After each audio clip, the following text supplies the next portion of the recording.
Our song selection today is Sing Hallelujah.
The oracles of the UCI. 1 Peter chapter 4, verses 7 through 11. But the end of all things is at hand. Be you therefore sober, and watch unto prayer. And above all things have fervent love among yourselves, for love shall cover the multitude of sins. Use hospitality one to another without grudging. As every man has received the gift, even so minister the same one to another as good stewards of the manifold grace of Elohim. If any man speak, let him speak as the oracles of Elohim. If any man minister, let him do it as of the ability which Elohim gives, that Elohim in all things may be glorified through Yahshua the Mashiach, to whom be praise and dominion forever and ever. Amen. Ephesians chapter 4, verses 29 through chapter 5 and verse 4. Let no corrupt communication proceed out of your mouth, but that which is good to the use of edifying, that it may minister grace unto the hearers. And grieve not the Holy Spirit of Elohim, whereby you are sealed until the day of redemption. Let all bitterness and wrath and anger and clamor and evil speaking be put away from you with all malice. And be you kind one to another, tender-hearted, forgiving one another, even as Elohim for Yahshua's sake has forgiven you. Be you therefore followers of Elohim, as dear children, and walk in love, as the Mashiach also have loved us, and has given himself for us an offering and sacrifice to Elohim for a sweet-smelling savor. But fornication and all uncleanness or covetousness, let it not be once named among you as becomes saints. Neither filthiness, nor foolish talking, nor jesting, which are not convenient, but rather given of thanks. Ecclesiastes chapter 5, verses 1 and 2. Keep your foot when you go to the house of Elohim, and be more ready to hear than to give the sacrifice of fools, for they consider not that they do evil. Be not rash with your mouth, and let not your heart be hasty to utter anything before Elohim. For Elohim is in heaven, and you upon earth, therefore let your words be few. Exodus chapter 23, verses 20 and 21. Behold, I send an angel before you, to keep you in the way, and to bring you into the place which I have prepared. Beware of him, and obey his voice. Provoke him not, for he will not pardon your transgressions, for my name is in him. Revelations chapter 3, verses 20 through 22. Behold, I stand at the door and knock. If any man hear my voice and open the door, I will come into him and will sup with him, and he with me. To him that overcomes will I grant to sit with me in my throne, even as I have also overcame and am sat down with my Father in his throne. He that has an ear, let him hear what the Spirit says unto the churches.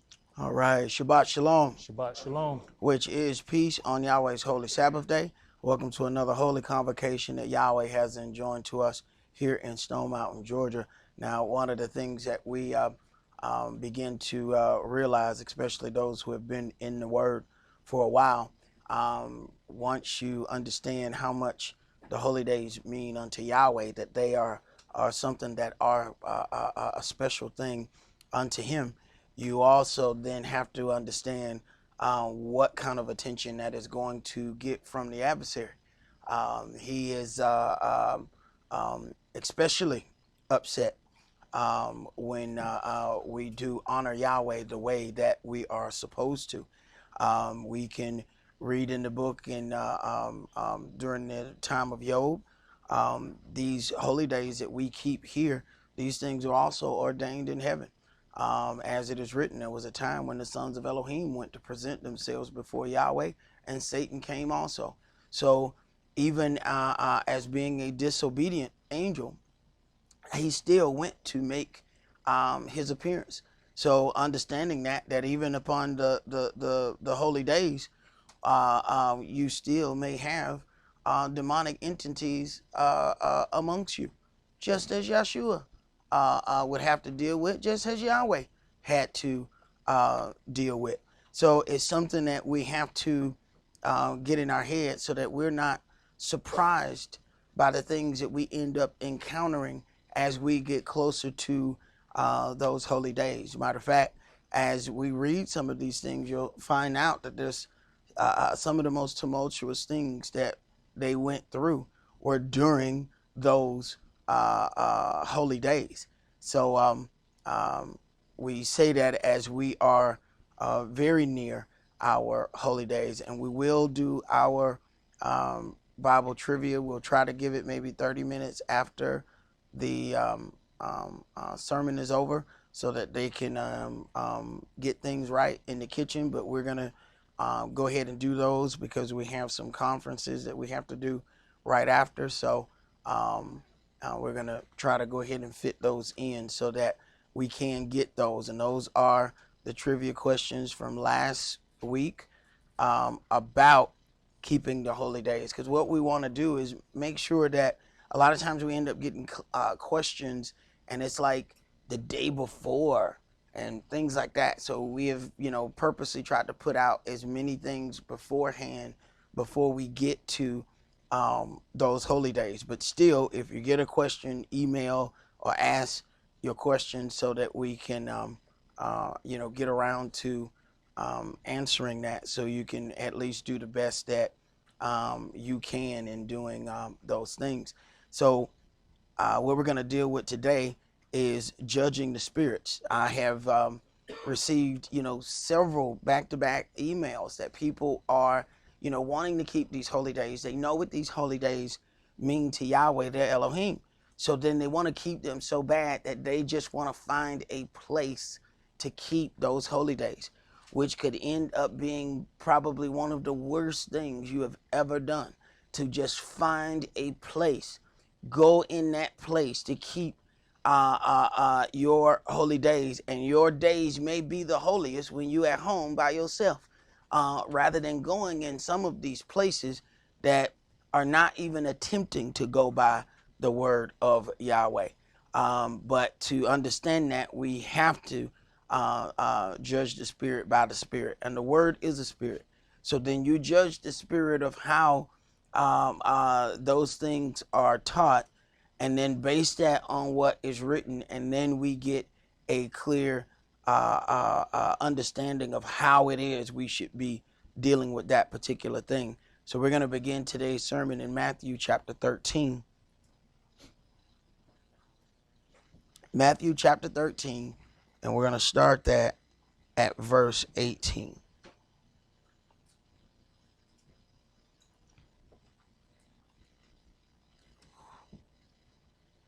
Matthew 13 and verse 18. Hear you therefore the parable of the sower. When anyone hears the word of the kingdom and understands it not, then comes the wicked one and catches away that which was sown in his heart.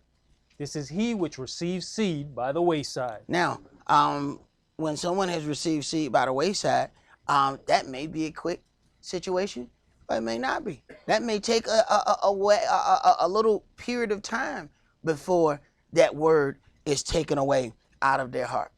It may look like they're going to continue in the word, but then you look up and then they fall by the wayside. So sometimes you have to sit back and watch to see what ends up happening. Go ahead. But he that received the seed into the stony places, the same is he that hears the word, and anon with joy receives it. Yet has he not root in himself, but endures for a while. Has not root in himself. So it's not possible for the seed of the word to be deeply rooted, because there is no root in that individual. This is a passing phase for them. Some people treat it like a social club. To some people, it's just a thing. And in a couple of months, they'll be doing another thing. Go ahead. For when tribulation or persecution arise because of the word, by and by he is offended. Right. This is how you know where somebody's dedication level is. As soon as something happens that is not to their liking, they're done. When you truly are in something, it's going to take more than that to run you off. See, when somebody have put their hard-earned money to buy something, whether it be a house or a car, you can't just make them run away from that. They're like, no. I put something into this here. I'm just not finna take off and leave this. I put something into this. Go ahead. You know, the interesting word it says, the interesting thing here is it says persecution arise because of the word. Uh-huh. You know, when we look back at people like Saul got persecution because of the word and stuck it out. The disciples did that. Yahshua himself, who was the word, did that. Mm-hmm. But you got people, man, you trying to correct them. They feel some kind of way. They out the door. Why y'all coming against me? Right. Bruh, it's the word. And it is exactly. It is the word that is giving that correction. You know, understanding that we are being already have been raised up in the daughter of Babylon, and we've learned her ways. So when we try to deal with things according to this book, you got to get ready to hit some bumps in the road, because we are creatures of habit, and we're going to do things by habit. So when you come outside of that habit, it is going to be an issue. And sometimes the issue is there and you get past it. But then there's some that can't get past that, and it ends up causing a situation. Go ahead. I turned that air down, brother. You over there looking at that. You know what I'm saying? My toes were turning to ice over here, brother. You like you about to turn it back up. Go ahead. Verse 22. He also that receives seed among the thorns is he that hears the word, and the care of this world and the deceitfulness of riches choke the word, and he becomes unfruitful. He becomes unfruitful. He also that received the seed among thorns is he that hears the word. But because of the other things that they want to happen in their life, the word keeps being pushed back. There are some that say, well, look, man, I'll have much more peace in my life if I walk away from this word. And that may be true, because Lucifer has no reason to bother you anymore. He said, all right, I win. I'm going to leave you alone for now, until you hit that lake of fire. But you'll have peace on your way to the lake. So, you know, and if that's the objective, then hey, he will offer you that. Think about all the things he offered Yahshua. Man, I offer you all this stuff. All you got to do is bow down and serve me. That's it. I got money. I got everything you want. Prestige, recognition, whatever it is you want, I got it. All you got to do, serve me. Go ahead. But he that receives seed into the good ground is he that hears the word and understands it, which also bears fruit and brings forth, some 100-fold, some 60, some 30. Another parable put he forth unto them, saying, the kingdom of heaven is likened unto a man which sowed good seed in his field. But while men slept, his enemy came and sowed tares among the wheat, and Now, went his way. This is the kingdom of heaven. So a lot of times you have people mistake this for how you deal with things inside of a congregation. But listen to what he's saying about this. You do have to look at it in respect to the congregation, because all of the seed in this field was not planted by the husbandman. The adversary brought some. Go ahead. But when the blade was sprung up and brought forth fruit, then appeared the tares also. So the servants of the householder came and said unto him, Sir, did not you sow good seed in your field? From whence then has it tares? He said unto them, An enemy has done this. The servant said unto him, Will you then that we go and gather them up? But he said, No, least while you gather up the tares, you root up also the wheat with them. Let both grow together until the harvest. And in the time of harvest, I will say to the reapers, Gather you together first the tares, and bind them in bundles to burn them. So the tares are gathered first. And this may throw some people off, because they're looking like, okay, we're not together. They're together. Right. They getting together to go get burnt up. So you look at some stuff and say, man, we're not established as those people. Right. Because they gathered together to get thrown in the fire.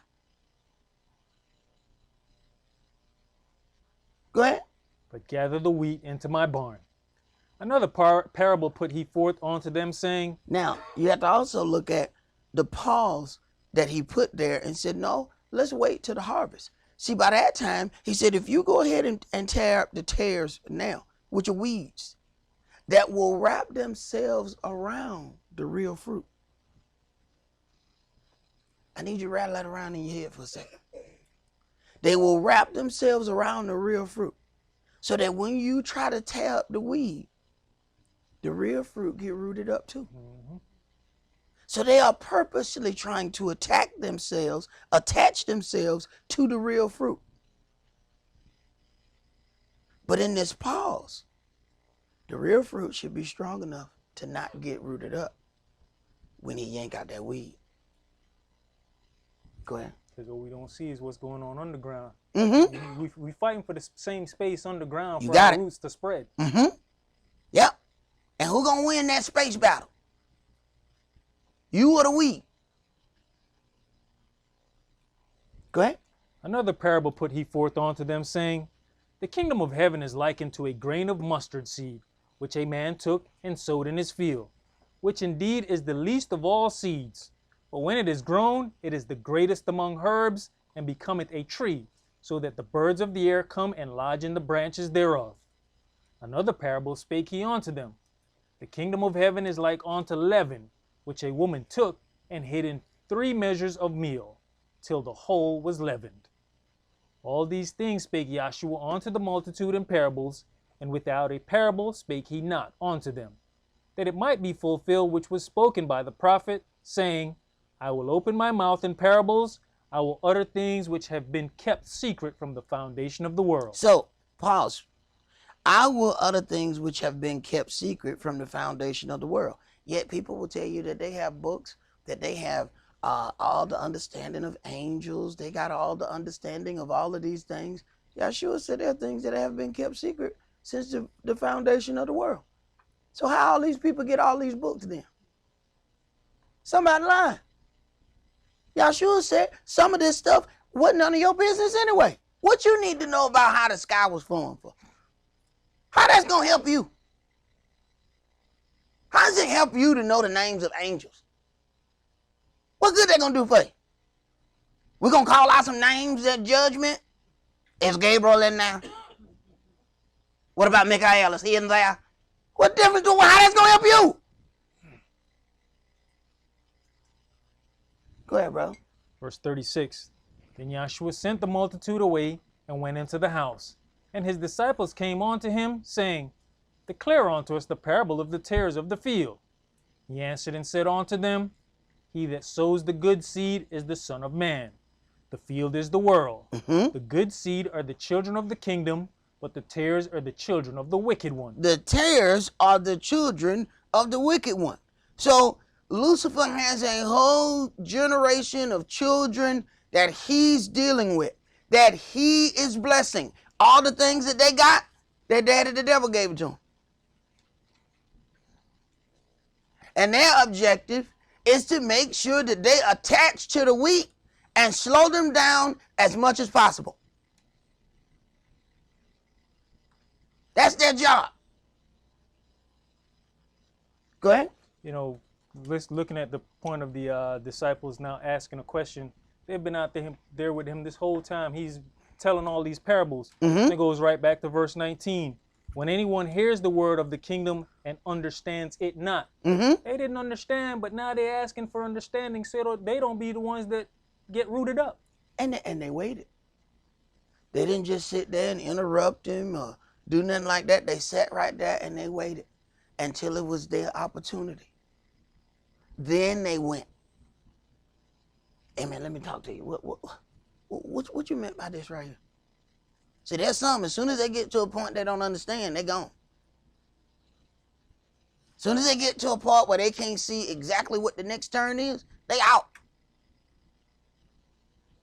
And Yahshua will orchestrate such a situation just so he can prove who is really in it and who's not. He purposely made them upset, saying, you're going to eat my flesh and drink my blood. To a whole bunch of people who deal with clean and unclean laws, that tick them off.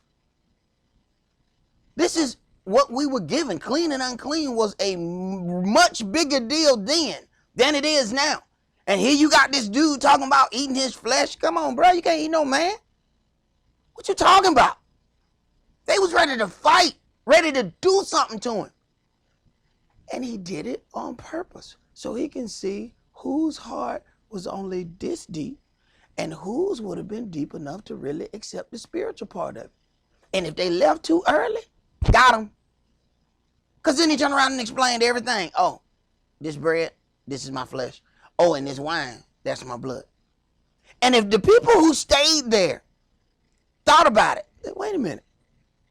Well, you know, that's why, what's the name them left? Maybe we should call them back.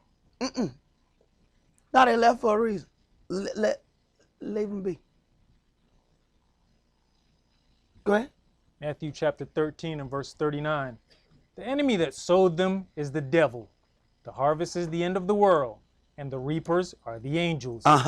As therefore the tares are gathered and burnt in the fire, so shall it be in the end of this world. The Son of Man shall send forth his angels, and they shall gather out of his kingdom all things that offend, and them which do lawlessness. Right. All things out of his kingdom. Because we have been taught this whole thing of dying and going to heaven, we have forgotten that the world was created to be inhabited. We've forgotten that our paradise was actually here. We tore up the paradise. He's going to restore it back to the paradise. You don't have to die to go somewhere to get to paradise. We just have to maintain until he restored the paradise that he gave us already. Go ahead. And shall cast them into a furnace of fire. There shall be wailing and gnashing of teeth. Then shall the righteous shine forth as the sun in the kingdom of their Father. Who has ears to hear, let him hear. Right. Then shall the righteous shine forth, but not until the wicked are taken out of the way. Let's go to John chapter 13.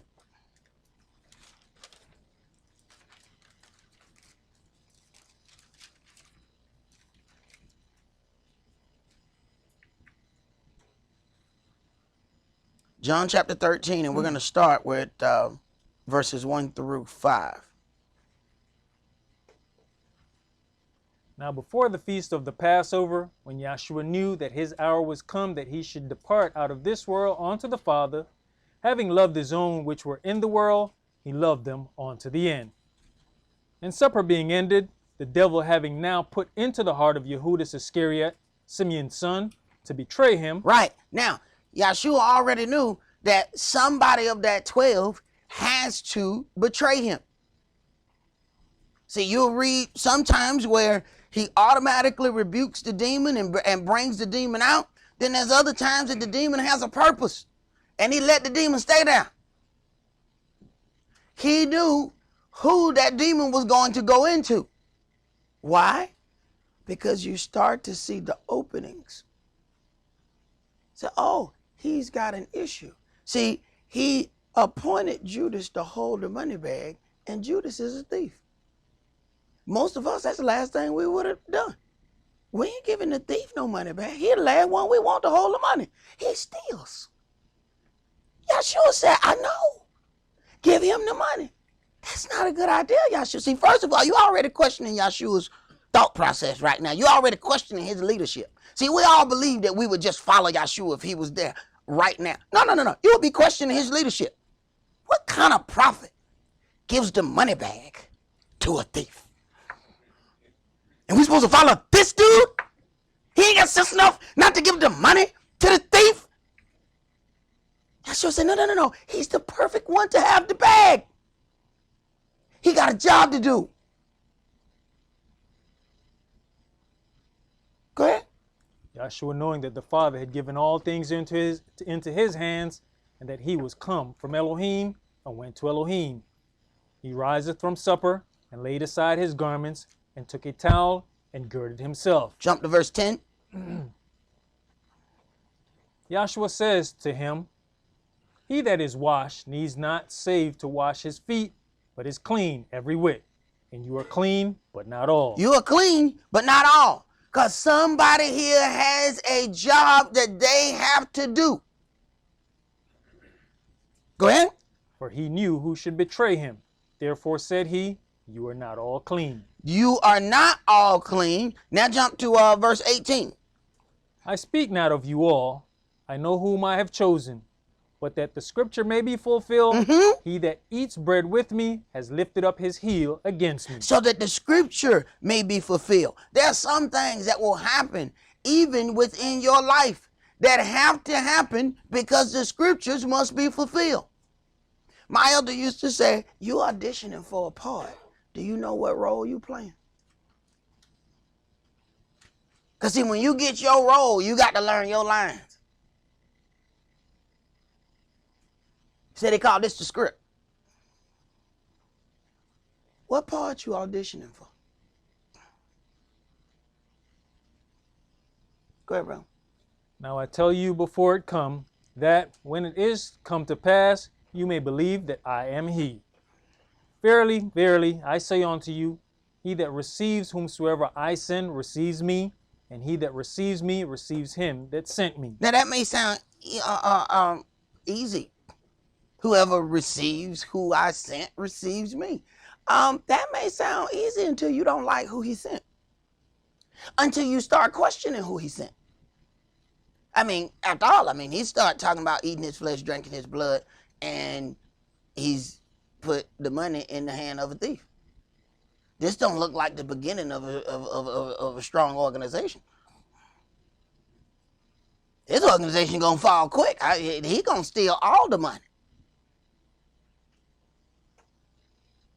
So, this may get a little difficult to do. Understand, the brother just mentioned Saul. Hey, man, they questioned Saul. Saul was persecuting the church before. Then Yahshua calls Saul. Hey, man, you the perfect one for this job. Hey, man, the people went off.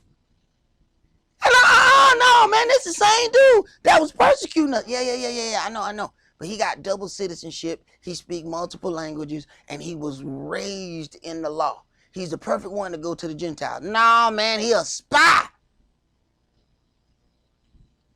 Our folk didn't like him. They didn't like him at all. He says, whosoever receives me, whoever receives who I sent, receives me. We didn't want to receive Saul. Even if you listen to Christian doctrine, they have a real love-hate relationship with the Apostle Paul. 1 minute, they love everything he said. 2 days later, they absolutely hate his guts. Because 1 minute he'll say something that really agrees with Christian doctrine. And the next minute he'll say something that will completely turn Sunday service upside down. So they have to jump back and forth on whether or not they will accept his teachings. Go ahead. Verse 21. When Yahshua had thus said, he was troubled in spirit and testified and said, verily, verily, I say unto you, that one of you shall betray me. Then the disciples looked one on another, doubting whom he spake. Now there was leaning on Yahshua's bosom one of his disciples, whom Yahshua loved. Simeon Peter therefore beckoned to him, that he should ask who it should be of whom he spake. Right. So each one is questioning himself. So there's a little bit of self-check. Even though it's a thing where, I know I love you, but hold on. Let me check myself. Am I going to trip? Am I going to be the one to flip out? Go ahead. He then lying on Yahshua's breast says unto him, Adonai, who is it? Yahshua answered, he it is to whom I shall give a sop when I have dipped it. And when he had dipped the sop, he gave it to Judas Iscariot, the son of Simeon. And after the sop, Satan entered into him. Then said Yahshua unto him, that you doeth, do it quickly. Who is Yahshua talking to? The spirit, No. The spirit. No, exactly. He was not talking to Judas at that point. Once he gave him the sop, he said, go, do that what you need to do quickly. He ain't talking to Judas now. Now he's talking to the demon. See, Judas ain't himself now. Now he entertaining that spirit. Now he talking to the spirit. Go do that what you came to do. This is your purpose. Go take care of your business. Go ahead. Now no man at the table knew for what intent he spake this unto him. For some of them thought, because Yehudis had the bag, that Yahshua had said unto him, buy those things that we have need of against the feast, or that he should give something to the poor. He then, having received the sop, went immediately out, and it was night. Therefore, when he was gone out, Yahshua said, now is the Son of Man glorified, and Elohim is glorified in him. If Elohim be glorified in him, Elohim shall also glorify him in himself, and shall straightway glorify him. Little children, yet a little while, and I am with you. You shall seek me. And as I said unto the Yehudis, whither I go, you cannot come. So now I say to you, a new commandment I give unto you, that you love one another, as I have loved you, that you also love one another. By this shall all men know that you are my disciples, if you have love one to another. Simeon Peter said unto him, Adonai, whither goeth you? Yahshua answered him, whither I go, you cannot now follow me now, but you shall follow me afterwards. Cephas said unto him, Adonai, why cannot I follow you now? I will lay down my life for your sake. Yahshua answered him, will you lay down your life for my sake? Verily, verily, I say unto you, the cock shall not crow till you have denied me 3 times. Right. And we know that ended up taking place. But even in that, it made him stronger. So what we have to understand that even though there are situations where we may not meet up to the great expectation that Yahweh has for us, what will we do after that? He used his fall and became a stronger servant for Yahweh after that. Let's go to Luke chapter 4.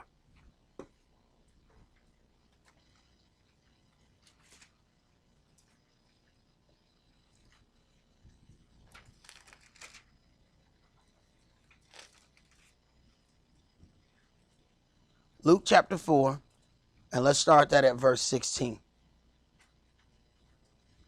And he came to Nazareth, where he had been brought up. And his custom was, he went into the synagogue on the Sabbath day and stood up for to read. So the first issue here is he came to Nazareth where he had been brought up. There's already a certain thought process in that place where you grew up. There's only a certain amount of respect that they're going to have for you in that place. Go ahead. And there was delivered unto him the book of the prophet Esaias. And when he had opened the book, he found the place where it was written, the Spirit of the Adonai is upon me, because he has anointed me to preach the gospel to the poor. He hath sent me to heal the brokenhearted, to preach deliverance to the captives, and recovering of sight to the blind, to set at liberty them that are bruised, to preach the acceptable year of the Adonai. And he closed the book, and he set it again to, and he closed the book, and he gave it again to the minister, and sat down. And the eyes of all them that were in the synagogue were fastened on him. And he began to say unto them, this day is this scripture fulfilled in your ears. And all bare him witness, and wondered at the gracious words which proceeded out of his mouth. And they said, is not this Joseph's son? Right. So at this point, they're questioning because they know the physical part of who he is. So him being a prophet is just not acceptable unto them. It's just not something that they can deal with, because all they know about is the fleshly things that they have known about him before. And they stuck there. They can't go any further than that. Go ahead. And he said unto them, you will surely say unto me this proverb, physician, heal yourself. Whatsoever we have heard done in Capernaum, do also here in your country. And he said, verily I say unto you, no prophet is accepted in his own country. But I tell you of a truth, many widows were in Israel in the days of Elias, when the heaven was shut up 3 years and 6 months. Right. No prophet is accepted in his own country, in his own house, among his own people. And Yahshua says this in multiple places. He's not accepted in his own house. He's not accepted among his own people, because they have already had a limitation as to how they're going to see him. This Joseph's son. That's far as we gonna go with this. I don't want to hear nothing about no miracles. I don't want to hear nothing about no prophecy. I don't want to hear nothing about nothing. As far as we gonna see here is that's your stepson. Go ahead. When great famine was throughout all the land. But unto none of them was Elias sent, save unto Sarepta, a city of Sidon, unto a woman that was a widow. And many lepers were in Israel in the time of Elias the prophet, and none of them was cleansed. And that's supposed to be Elisha. If you pay attention to what they're doing in verse 25, it says in the day of Elias, that's Elijah. And then when you get to verse 27, this is how they throw their Jesus in there. This is then said Eli Zeus. See, they throw the name of Zeus, their pagan god, at the end, somewhere within the name, so that you are still glorifying their pagan god. So you got Elijah and Elisha, who came right behind one another. But they find a way to throw their pagan names in everything. Just like if I ask anybody who is, Shadrach, Meshach, and Abednego, everybody say they know. But if we start saying who is Hananiah, Azariah, and Mishael, people just look at me crazy. And that's their real names. Their names are not Shadrach, Meshach, and Abednego. But the heathen has a tendency to not only change the name for his purposes and for his God, he will then publicize that one more. So you've heard of that one more. So they're just going to put Zeus on the end of Eli. Just throw it on there, Eli Zeus. What? Who is that? And if you ain't paying attention, you're walking around reading Eli Zeus. Who is that? That's no such entity named Eli Zeus. But when you understand who Zeus is, then we understand what they're doing. And if you understand that, then you understand who Jesus is. So when people try to tell you, no, Jesus, that ain't got nothing to do with Zeus. No, they teaching you wrong at that place where you be going. Go over here and read Eli Zeus then. Say, well, who the hell is this? Who is Eli Zeus? Find me Eli Zeus in the Old Testament. Huh? Right. You can't find him nowhere because he don't exist. There's somebody y'all done made and threw Zeus on the end of it. And the heathen make you prove yours. See, the heathen don't think that they have to prove their doctrine, but the heathen gonna make you prove yours. But that's all you gotta do. Read Eli Zeus. And it'll take care of the business. Go ahead. And none of them was cleansed, saving Naaman the Syrian. And all they in the synagogue, when they heard these things, were filled with anger, and rose up and thrust him out of the city, and led him onto the brow of the hill whereon their city was built, that they might cast him down headlong. Right. This is what you get in your own town. Right here. You get thrown off a cliff. And everybody believed that they would be following Yahshua. Yet Yahshua go in the synagogue and tick just about 99.99% of the people off. Go ahead. But he passing through the midst of them, went his way, and came down to Capernaum, a city of Galilee, and taught them on the Sabbath days. And they were astonished at his doctrine, for his word was with power. And in the synagogue there was a man, which had a spirit of an unclean devil, and cried out with a loud voice, saying, Let us alone. What have we to do with you, you Yahshua of Nazareth? Now, in his own city, all they could see was that he was Joseph's son. But look at the sight that the demons got. Go ahead. Are you come to destroy us? I know you who you are, the Holy One of Elohim. Right. The demons know exactly. They don't see the flesh. The demons see the spirit of that man. They know exactly who that man is. While everybody else is questioning, are you the son of Elohim? You this? Even the demon know exactly. I know who you are.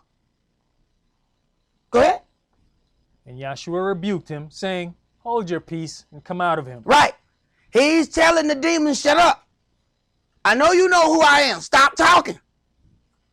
These people ain't ready to hear all that right now. Go ahead. And when the devil had thrown him in the midst, he came out of him and hurt him not. And they were all amazed and spake among themselves, saying, What a word is this?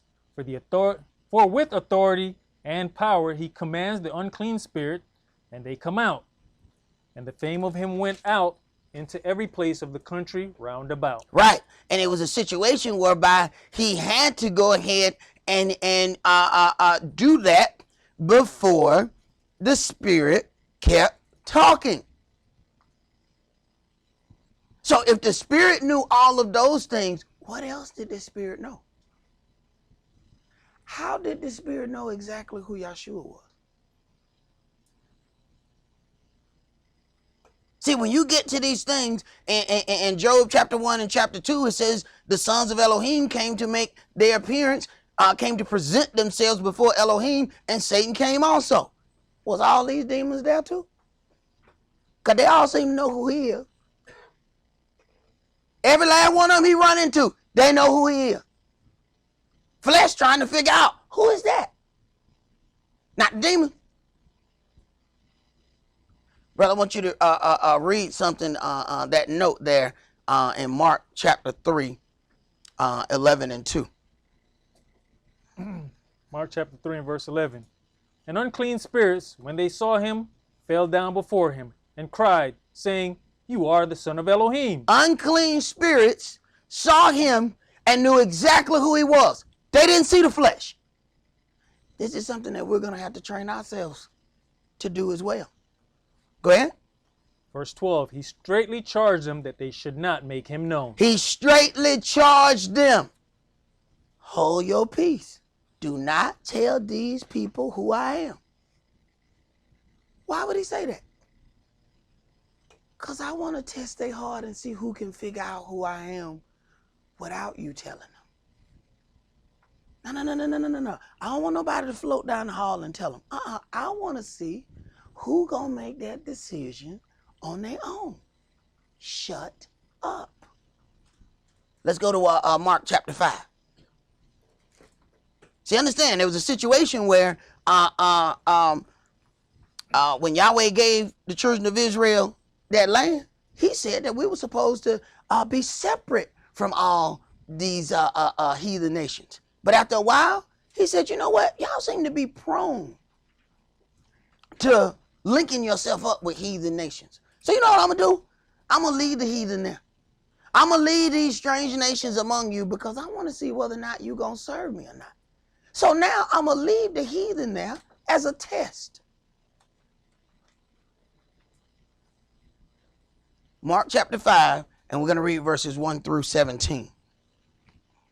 And they came over onto the other side of the sea, into the country of the Gadarenes. And when he was come out of the ship, immediately there met him out of the tombs a man with an unclean spirit, who had his dwelling among the tombs, and no man could bind him, no, not with chains, because that he had been often bound with fetters and chains, and the chains had been plucked asunder by him, and the fetters broken in pieces, neither could any man tame him. And always, night and day, he was in the mountains and in the tombs, crying and cutting himself with stones. But when he saw Yeshua afar off, he ran and worshipped him. Now hold on. He cutting himself with stones. I don't know how short rocks. You know, this is, you know, they got those issues with the folk who like to bleed, where they just cut themselves all the time. So he cutting himself, he bleeding. They can't even chain him up because he'll pick the lock and then he run up to Yeshua. Check this out. You got people in their right mind didn't run up to Yeshua. But the dude cutting himself did. Go ahead. And cried with a loud voice and said, What have I to do with you, Yeshua, you son of the Most High Elohim? I adjure you by Elohim that you torment me not. For he said unto him, Come out of the man, you unclean spirit. And he asked him, What is your name? He ain't talking to the man. He not talking to the man. See, sometimes we're dealing with the physical person that we see in front of us. But what's driving them is something else. he answered, saying, My name is Legion, for we are many. We. Not me. We. Go ahead. And he besought him much that he would not send him away out of the country. Now there was there near unto the mountains a great herd of swine feeding. So you have to consider something. If it says we, there are times that you might have a conversation and somebody said, I didn't say that. So who were talking then? And that's sometimes you're having a conversation and the words going all over the place. Wait a minute, how you say this and you just said that? Because we talking. See, 1 minute, one demon talk. 5 minutes later, another demon talk. 2 minutes later, another demon talk. And it sounds like you talking to 3 different people. You are. Go ahead, brother. You know, brother, something's interesting in this right here. He besought him that he would not send him out of that country. Mm-hmm. So that means this spirit don't want to leave that area. No. See, we're going to get to that. See, spirits got a place they want to be. They got something to do there. Go ahead. Now there was near unto the mountains a great herd of swine feeding. And all the devils besought him, saying, Send us into the swine, that we may enter into them. So the devils want to go into the swine. Well, y'all sure know it ain't going to be on nobody's plate. At least he knew that then. See, now this would be a totally different story. Somebody would be eating a demon smothered and covered. Check that out. Go ahead. And forthwith Yahshua gave them leave, and the unclean spirits went out and entered into the swine. Now, the swine is a filthy beast. We end up talking about his little tube that he got going out in his foot that lets out pus and all kind of fecal matter or whatever that is, you know, that he has a little release in his foot to bring out all of this stuff. Now, this is a filthy beast, but the filthy beast don't want to live with the demon. And it's got filth going through its entire body.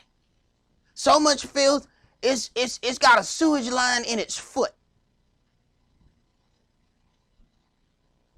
And people eat pig feet. Go ahead, bro. And the herd ran violently down a steep place into the sea. The swine said, no, I'm not going to be with these demons. Nuh-uh. If y'all going to live in us, we got to die. The swine has sense enough not to let the demon stay there. But people walking around with the demon the whole time. But the filthy swine said, no. If y'all going to be here, we going to die. We not walking around with you and us. Go ahead.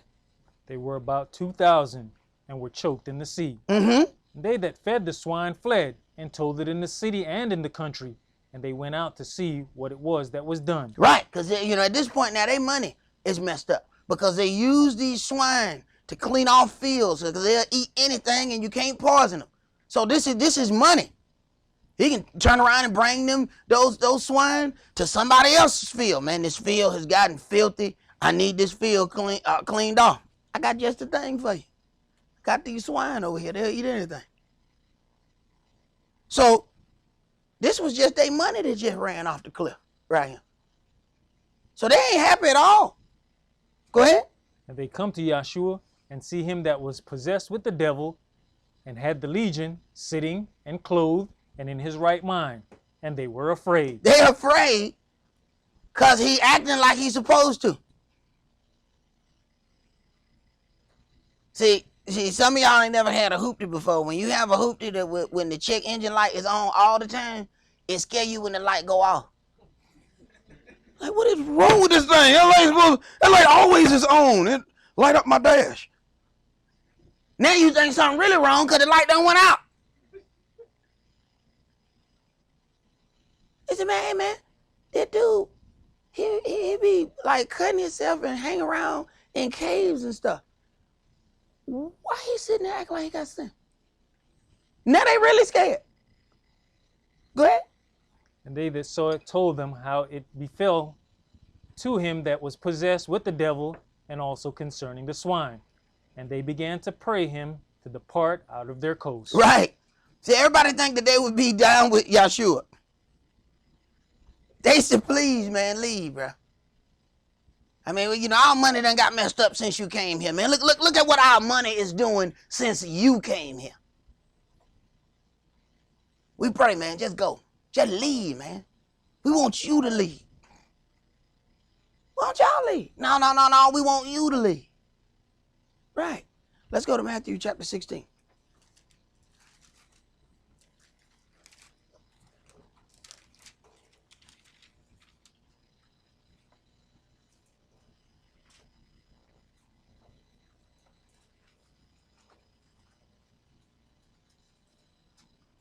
Matthew chapter 16 and verse 1. The Pharisees also with the Sadducees came, and tempting desired him that he should show them a sign from heaven. He answered and said unto them, When it is evening, you say, it will be fair weather, for the sky is red. And in the morning, it will be foul weather today, for the sky is red and lowering. O you hypocrites, you can discern the face of the sky, but can you not discern the signs of the times? A wicked and adulterous generation seeks after a sign, and there shall no sign be given unto it, but the sign of the prophet Jonas. And he left them and departed. And when his disciples were come to the other side, they had forgotten to take bread. Then Yahshua said unto them, Take heed and beware of the leaven of the Pharisees and of the Sadducees. And they reasoned among themselves, saying, It is because we have taken no bread. Which when Yahshua perceived, he said unto them, O you of little faith, why reason you among yourselves, because you have brought no bread? Do you not yet understand, neither remember the 5 loaves of the 5,000 and how many baskets you took up? Neither the 7 loaves of the 4,000 and how many baskets you took up? Right. So no matter how little it was, there was still plenty enough when everything came down to it. So why y'all questioning about bread? Go ahead. How is it that you do not understand that I spake it not to you concerning bread, that you should beware of the leaven of the Pharisees and of the Sadducees? Right. Leaven is something, is a rising agent in the bread. Leaven makes the bread rise or causes it to be puffed up. And when something is puffed up, it is going against what Yahweh is ordaining. Go ahead. Then understood they how that he bade them not beware of the leaven of bread, but of the doctrine of the Pharisees and of the Sadducees. When Yahshua came into the coast of Caesarea Philippi, he asked his disciples, saying, Whom do men say that I, the Son of Man, am?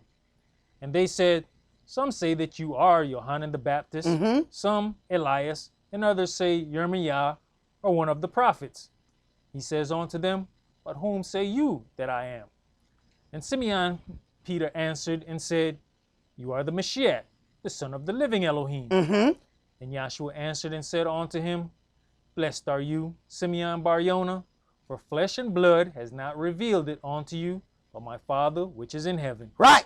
Understand, the demons were able to see right away who he was. He kept telling the demons, be quiet, shut up, hold your peace, come out of him, stop talking.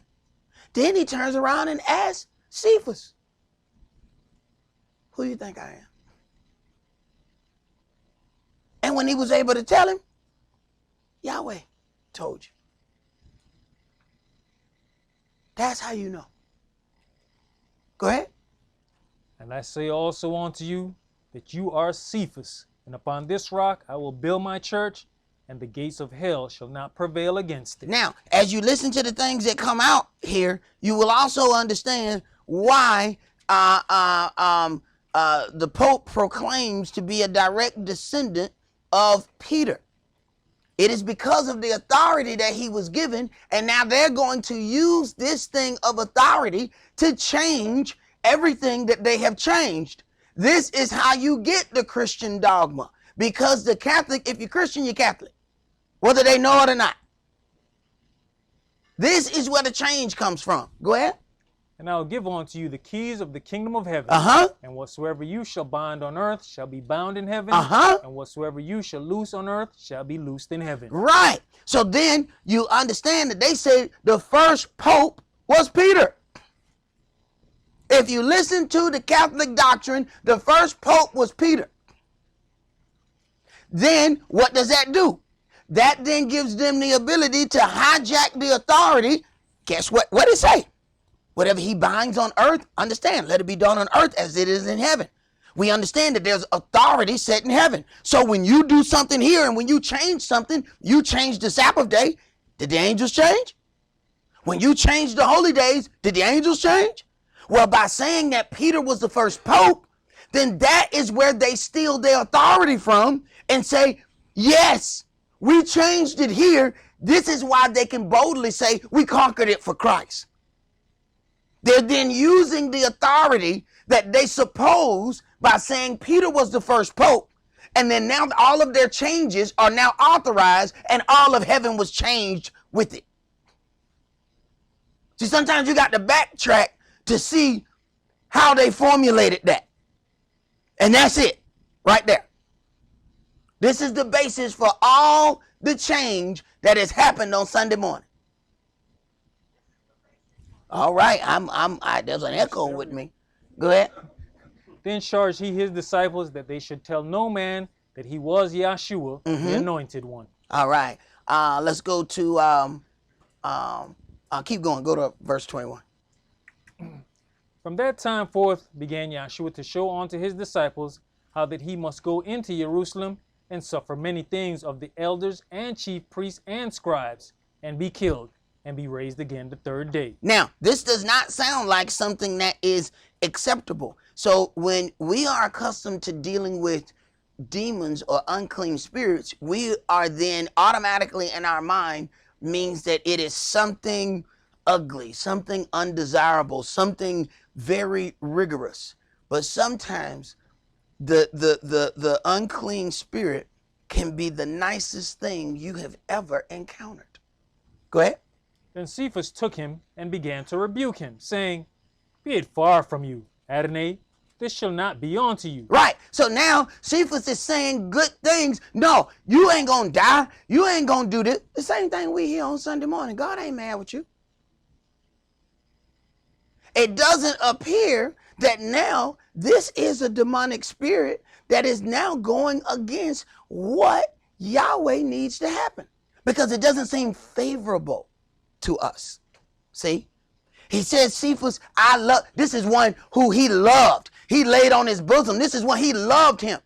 So what does he want? Since he loves him, he wants him to continue with him. He wants him to continue in that way. But that's not Yahweh's will for it to continue that way. So it never does occur to us that even this nice thing that Peter wants is a bad spirit. Go ahead. But he turned and said unto Cephas, Get you behind me, Satan. Now, who he talking to? Who he talking to? The spirit. He not talking to Cephas at this point. Because that spirit, like, look, I want to get you to have a different thought process than this guy who leading over here. That's what I need you to have. He going to have one thought process, and I'm going to give you another one. Now, he's already about to make Cephas the next leader of the church. Okay? But the demon says, I need to give you a different thought process. Because if I send you to the left and y'all sure trying to go to the right, sooner or later I'm going to destroy this whole movement you got. Go ahead. You are an offense unto me, for you savoreth not the things that be of Elohim, but those that be of men. Now, most of us, if that was said to us, we'd be done. This is Christ. And he just told me, he called me Satan. He told me that I savoreth the things that ain't of God. I ain't coming back. He ain't talking to the man. He trying to run that spirit off. And do you fight if Yahweh trying to run the spirit away from you? That the spirit trying to get off on you? And Yahweh trying to run the spirit off? Then you get upset with him? Not knowing he ain't talking to you. He ain't talking to you. See, you don't see the spirit that's trying to inhabit you. So then now your feelings get hurt. Can't believe he would say that to me. Not talking to you. Go ahead, bro. But you know, while this is going on, you got to keep in mind, the other disciples are there. He done told this man, you're an offense to me. Right. After they done heard him say that you the rock, you the foundational builder, but you're an offense to me. Look like a shaky organization, don't it? And you telling me that this gonna be our next leader? The one you just said, get thee behind me, Satan? That's the next leader? Oh man, we doomed, bro. We might as well just go and jump in the lake of fire right now. Right. Go ahead. Then said Yahshua unto his disciples, if any man will come after me, let him deny himself and take up his cross and follow me. Right. You're going to have to sacrifice some of the things in your life, some of the things that you want for your own life to follow the word on this level. This is why everybody couldn't follow the word on this level. Go ahead. For whosoever will save his life shall lose it. And whosoever will lose his life for my sake shall find it. Whosoever will lose his life for my sake shall find it. Or I'm going to sacrifice this thing that I wanted for my life. Then you find later on, Yahweh give all of that back. But are we willing to make that spiritual sacrifice first? Go ahead. For what is a man profited if he shall gain the whole world and lose his own soul? This is why some, the word fell by the wayside, because they were choked with all of the things that they needed to do in this life. Go ahead. Or what shall a man give in exchange for his soul? For the Son of Man shall come in the glory of his Father with his angels, and then he shall reward every man according to his works. He shall reward every man according to the things that he has done. People can call it, whatever they want to call it. But at the end of the day, you're going to be paid for the work that you did. Now, if that's positive pay, then that's what it is. But if it's negative pay, you're going to get that too. Now you can put whatever name you want to put on it. Karma, vengeance, revenge, I don't care what you call it. You're going to get that. And most of the time when we get it, we have forgotten the work that we put out. But it is not something that Yahweh has to make sure that you remember when it's time for it to come back around. Because we got selective amnesia anyway. There's certain things that we just select that we're just not going to remember. Because it was not good in our eyes. We don't want to remember that. Go ahead, bro. In verse 7 it says, for the Son of Man shall come in the glory of his Father. We can see in the Christian church, Jesus comes in his own glory. Of course. There ain't no Father. Of course. All you got to do is say his name and you'll pass out. There's nothing about the Father. Everything is about the Son. But when you read this book, it is the exact opposite. He is constantly talking about my Father, my Father, my Father. They said, no, it's him. That's how you can read. This is how you can have eyes and still be blind.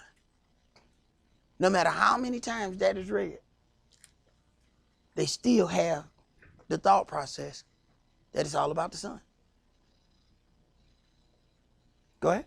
Verily I say unto you, there be some standing here which shall not taste of death till they see the Son of Man coming in his kingdom. All right, let's go to Matthew chapter 27.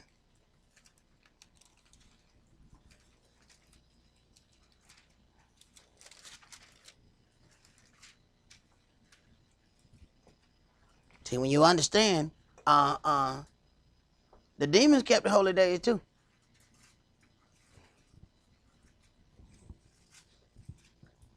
Matthew chapter 27, verses 1 through 10. When the morning was come, all the chief priests and elders of the people took counsel against Yahshua to put him to death. And when they had bound him, they led him away and delivered him to Pontius Pilate the governor. Then Jehudas, which had betrayed him, when he saw that he was condemned, repented himself and brought again the 30 pieces of silver to the chief priests and elders. Right. So now, Yehudas now can see. Before, they all say, is it I? But now that the deed is done, now he want to give back the money. He made the agreement. He did all of the things. Once it was done, now he's trying to get the money back. But you made the agreement. He performed the deed. Now, he's trying to come and give all of it back. Why? Go ahead. Saying, I have sinned in that I have betrayed the innocent blood. Why he didn't know that before?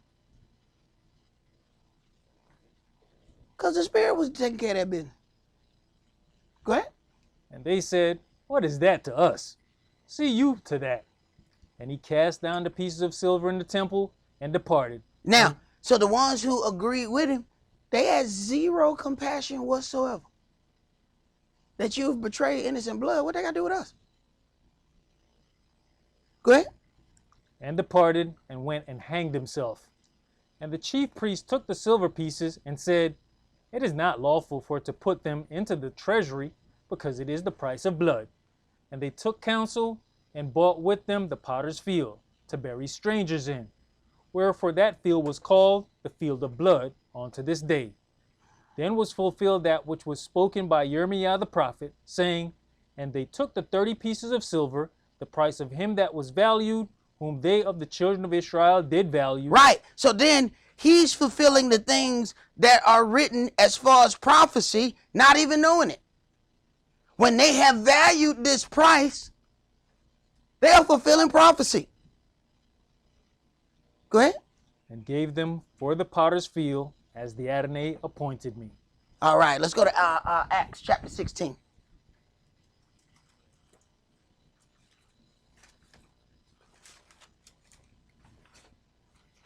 Acts chapter 16, and we're going to start that at verse 11.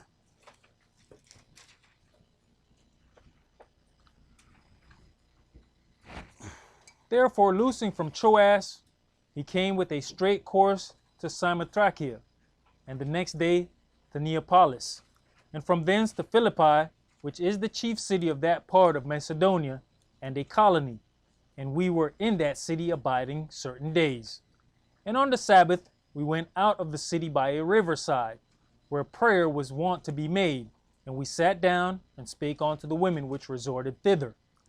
And a certain woman named Lydia, a seller of purple of the city of Thyatira, which worshipped Elohim, heard us, whose heart the Adonai opened, that she attended unto the things which were spoken of Saul. And when she was baptized. Okay, say again. And when she was baptized. Right. So then there's a thing. There's a step where there's belief, and the thing that follows after belief is baptism. Yet you have whole congregations spread all across the globe that are teaching people that there's no such thing as water baptism. Go ahead. And her household, she besought us, saying, if you have judged me to be faithful to the Adonai, come into my house and abide there. And she constrained us. And it came to pass, as we went to prayer, a certain damsel possessed with a spirit of divination met us, which brought her masters much gain by soothsaying. The same followed Saul and us, and cried, saying, these men are the servants of the Most High Elohim, which show unto us the way of salvation. Now, this sounds like a good thing. I mean, listen to what it's saying. These men are the servants of the Most High Elohim, which show unto us the way of salvation. But this is a woman with an unclean spirit. Go ahead. And this did she many days. Right. She been assigned to watch this brother here. Where this brother go, she go. Go ahead. But Saul, being grieved, turned and said to the spirit, I command you in the name of Yahshua the Mashiach to come out of her. And he came out the same hour. And when her masters saw that the hope of their gains was gone, they caught Saul and Silas and drew them into the marketplace unto the rulers, and brought them to the magistrates, saying, These men, being Yehudis, do exceedingly trouble our city, and teach customs which are not lawful for us to receive, neither to observe, being Romans. And the multitude rose up together against them, and the magistrates rent off their clothes, and commanded to beat them. And when they had laid many stripes upon them, they cast them into prison, charging the jailer to keep them safely. Who, having received such a charge, thrust them into the inner prison, and made their feet fast in the stocks. And at midnight Saul and Silas prayed, and sang praises unto Elohim, and the prisoners heard them. So they spoke the word, were thrown in jail, beaten, and they still singing. Go ahead. And suddenly there was a great earthquake, so that the foundation of the prison were shaken. And immediately all the doors were opened, and everyone's bands were loosed. And the keeper of the prison, awakening out of his sleep, and seeing the prison doors open, he drew out his sword, and would have killed himself, supposing that the prisoners had been fled. But Saul cried with a loud voice, saying, Do yourself no harm, for we are all here.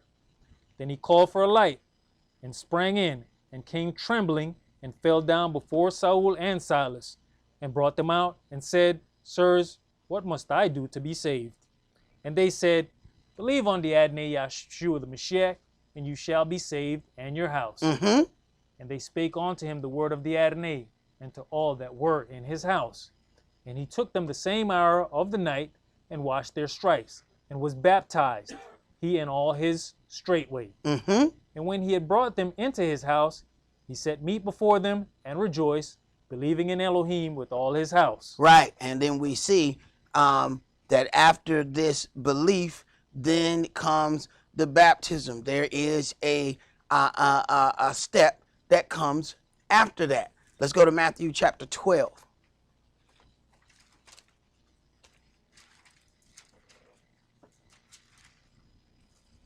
You know, it's interesting. He didn't just stop at, as long as you believe. Right. And there's some that is exactly what they teach. As long as you believe, that's it. But there is something that is connected to belief. Matthew chapter 12, and we're going to read verses 43 through 50. When the unclean spirit is gone out of a man, he walks through dry places, seeking rest, and finds none. So then you have that baptism. You have this inner cleansing that then begins. And then what happens after that? Go ahead. Then he says, I'll return into my house from whence I came out. And when he is come, he finds it empty, swept and garnished. Right. So now this place where the unclean spirit has gone out of now ends up coming back. Because although the place is clean, it ain't protected. Go ahead. And also thought process of, how does he know he can go back? He must have been watching him. Yeah. That's a real question. How does he know he can go back? Go ahead. Then goes he and takes with himself 7 other spirits more wicked than himself, and they enter in and dwell there. And the last state of that man is worse than the first. Even so shall it be also unto this wicked generation. While he yet talked to the people, behold, his mother and his brethren stood without, desiring to speak with him. Then one said unto him, Behold, your mother and your brethren stand without, desiring to speak with you. But he answered and said unto him that told him, Who is my mother, and who are my brethren? And you know, if you say that today, they're going to straightly accuse you of being in a cult. And these are the words of Yeshua the Messiah. Go ahead. And he stretched forth his hand toward his disciples and said, Behold, my mother and my brethren. For whosoever shall do the will of my Father which is in heaven, the same is my brother and sister and mother. Right. And then when we talk about doing these things that are pleasing unto Yahweh, we then get to see who are his mother, his brother, and all of those things. Let's go to Galatians chapter 5.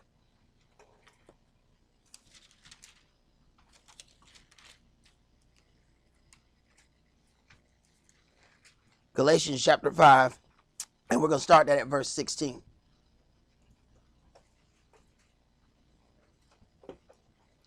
This I say then, walk in the Spirit, and you shall not fulfill the lust of the flesh.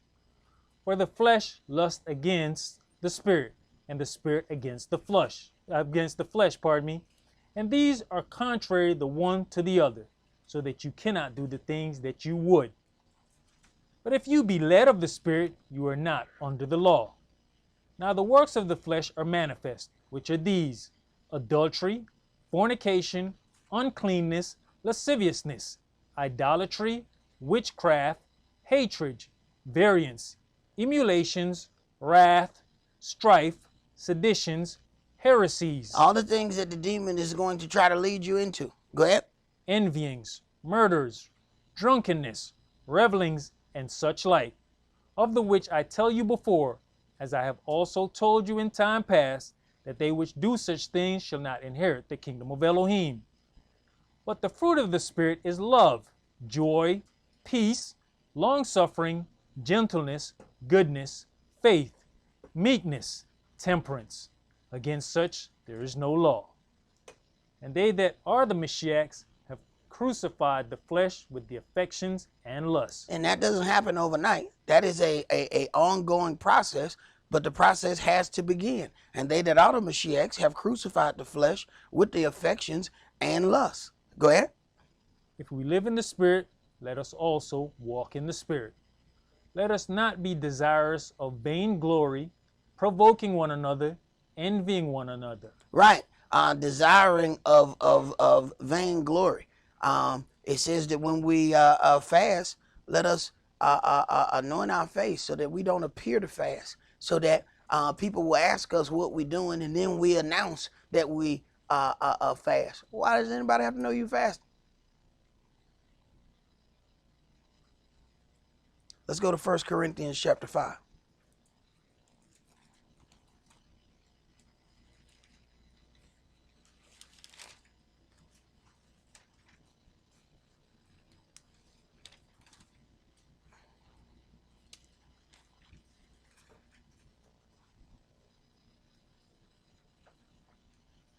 First Corinthians chapter 5 and verse 1. It is reported commonly that there is fornication among you, and such fornication as is not so much as named among the Gentiles, that one should have his father's wife. And you are puffed up. You are full of leaven. You are puffed up. And why? Go ahead. And have not rather mourned, that he that has done this deed might be taken away from among you. He that has done this deed might be taken away from you. You are puffed up, and that you are then protecting the one who has done this. Go ahead. For I verily, as absent in body, but present in spirit, have judged already, as though I were present, concerning him that has so done this deed. In the name of our Adonai Yahshua the Mashiach, when you are gathered together, in my spirit, with the power of our Adonai Yahshua the Mashiach, to deliver such a one unto Satan for the destruction of the flesh, that the spirit may be saved in the day of the Adonai Yahshua. To deliver such a one unto Satan for the destruction of the flesh, that the spirit might be saved in the day of the Adonai Yahshua. So persecution now may bring forth the peaceable fruit of righteousness that will allow somebody to attain unto their salvation. Go ahead. Your glorying is not good. Know you not that a little leaven leavens the whole lump? Purge out therefore the old leaven, that you may be a new lump, as you are unleavened.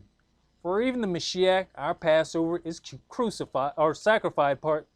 For even our Mashiach, our Passover, is sacrificed for us. Therefore, let us keep the feast, not with old leaven, neither with the leaven of malice and wickedness, but the unleavened bread of sincerity and truth. I wrote unto you in an epistle not to company with fornicators, yet not altogether with fornicators of this world, or with the covetous, or extortioners, or with idolaters, for then must you needs go out of the world. All of the things that are written in Yahweh's holy law. Go ahead. But now I have written unto you not to keep company, if any man that is called a brother be a fornicator, or covetous, or an idolater, or a railer, or a drunkard, or an extortioner, with such a one, know not to eat. For what have I to do to judge them also that are without? Do not you judge them that are within? Do not you judge them that are within? So this then becomes our job. Go ahead. But them that are without, Elohim judges. Therefore put away from among yourselves that wicked person. This is why Yahweh has a priesthood. It's one of those things when we were discussing the things of slow-mo and building all those temples and things like that. Where were the other brothers in the priesthood and what were they doing? Why was there not something said about what all was taking place?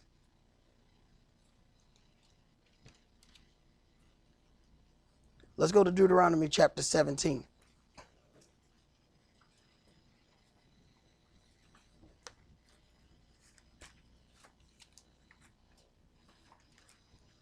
See, when you talk about the sons of Eli, so they were gathering at the door and laying with the women who assembled at the door. And because it wasn't dealt with, Yahweh ended up dealing with Eli.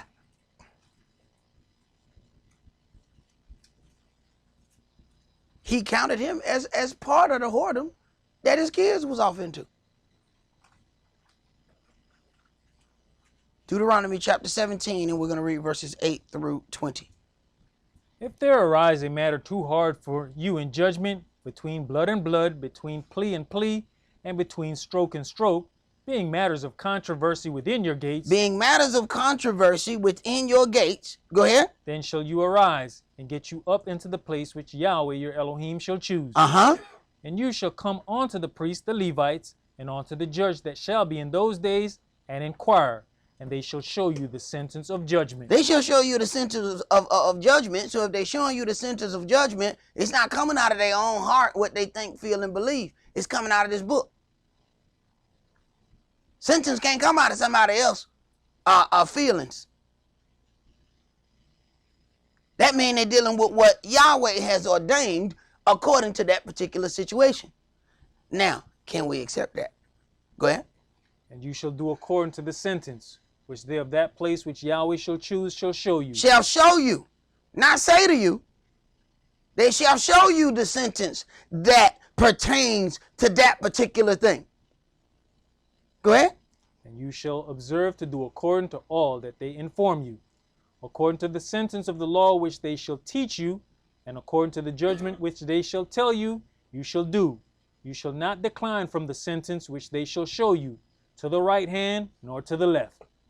And the man that will do presumptuously, and will not hearken unto the priest that stands to minister there before Yahweh your Elohim, or unto the judge, even that man shall die, and you shall put away the evil from Israel. Right. And people will say, well, this is the Old Testament. Yahweh has taken that away. We don't have to worry about that. No, you ain't got to worry about a man doing it.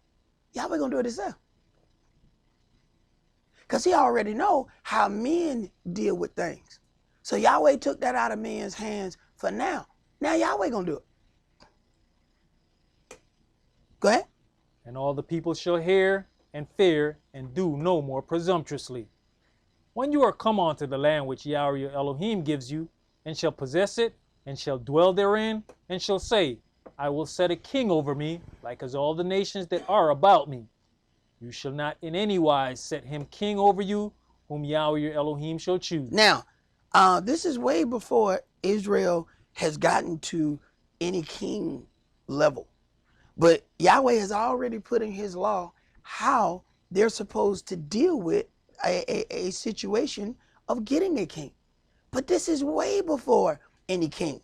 This also lets you know that there are certain things that end up happening along a timeline, so that when the children of Israel asked for a king, Yahweh wasn't ready to give them a king.